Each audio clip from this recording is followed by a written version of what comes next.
スラミックセンターの冊子を見ながら礼拝を始めたわけなんです。すごい、そうですね。すごい経験でしたね。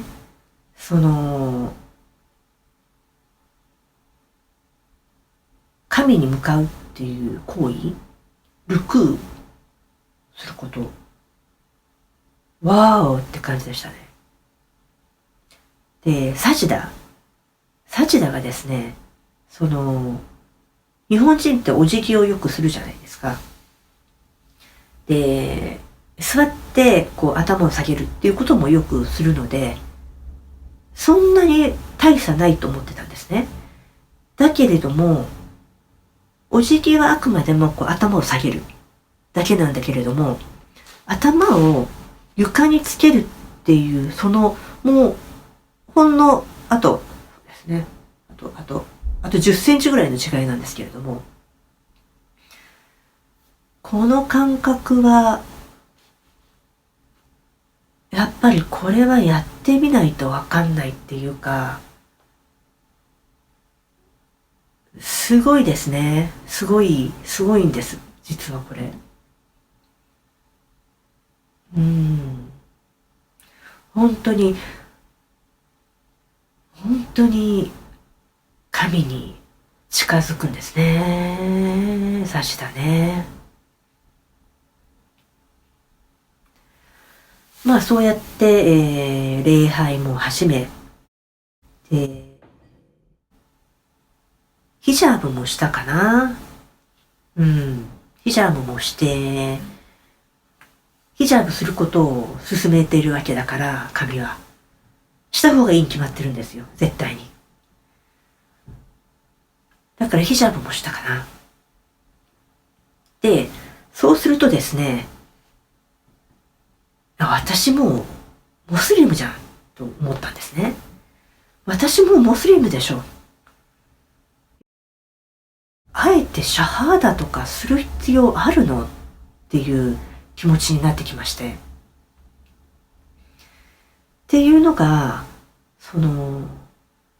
これも、シャハーダってすごいんですよね。イスラムの入信の儀式ですよね。人なんですね。イスラムはいつも神と自分との間の直接の関係なのに、入信に関してだけは、シャハーダに関してだけは、人がその前にいるんです。人がいないといけないんです。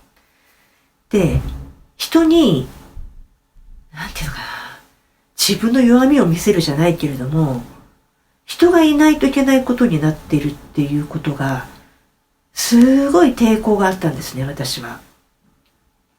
特に、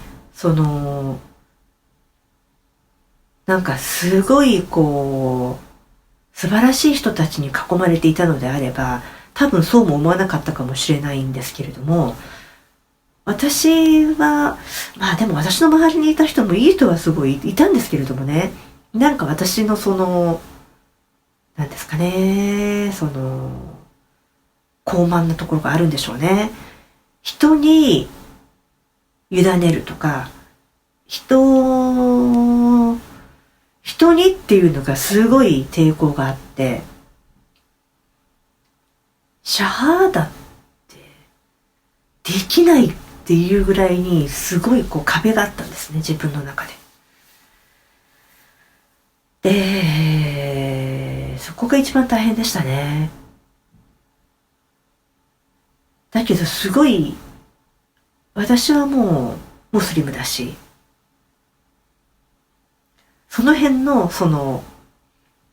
周りの外国人以上に私はモスリムだっていう気持ちがあったんですね。それもすごい高慢な話ですけれども。で、そんなことを思っているうちに、アラビア語講座で一緒になった、日本人の女性がもうコロッとモスリムになったんですね。で、それを聞いて、何それってすっごいわだかまりを感じたんですね。そんな頃って何って私の方がっていう気持ちがあったんですね、どこかね。すごいショックだったし、すごい嫌だったし、で、本当にすごく何とも言えない辛い気持ちになったんですね。で、そんなことをそのイスラミックセンターで質問とかしていたその日本人の女性がいたんですけれども、話して、で、まあ結局彼女のその、なりたいだったら早くなったらみたいな一押しがあって、はあ、そうだなーって思ったんですね。それで、まあ普通に、なんということなしに、イスラミックセンターで、シャハダをしまして、今に至っています。面白いですね。だから、夫の場合はいい人っていうのがきっかけで、私の場合は多分人嫌いとかそういうところがあるんでしょうかね。だから私の場合はいくらいい人がいてもダメだったかもしれないですね。人なんて信じない。人なんてっていう部分があったので、だから私の場合は人ではなかったんですね。やっぱ、そうしたことをちゃんと分かってきっかけを与えられている神っていうのはすごいですね。はい、どうも聞いていただいてありがとうございました。